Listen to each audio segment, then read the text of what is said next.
আপনারা ভালো করে কাজ করেন, ঘুষ খাওয়াটা বন্ধ করেন, দুর্নীতি বন্ধ করেন। দেশে অন্ধ অন্ধ দুর্নীতি ভরে গেছে। আমি আশ্চর্য হয়ে যাই, এত কষ্ট করে, এত ভিক্ষা করিয়া প্রায় 309 কোটি টাকা আমরা সাহায্য পেয়েছি। দুনিয়ার থেকে 309 কোটি টাকা সাহায্য, 167 কোটি টাকা আমি লোন করে আনছি, যা দিয়ে বাংলার মানুষকে বাঁচাতে চেষ্টা করেছি। 1 আনার বৈদেশিক মুদ্রা আমাদের হাতে আমরা পাই নাই 7 কোটি লোকের জন্য। কোথেকে আমি দেব? যাও ভিক্ষা করে আনি, তাও চাটার গোষ্ঠী চাইতে খেয়ে ফেলায় দেয়, আমার গরিব পায় না।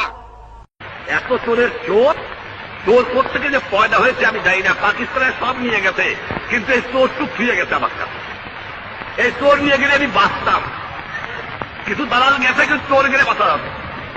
শতকরা 20 জন লোক শিক্ষিত, আমরা শতকরা 20 জন, তার মধ্যে শতকরা 5 জন লোক আমরা বলতে পারি আমরা শিক্ষিত।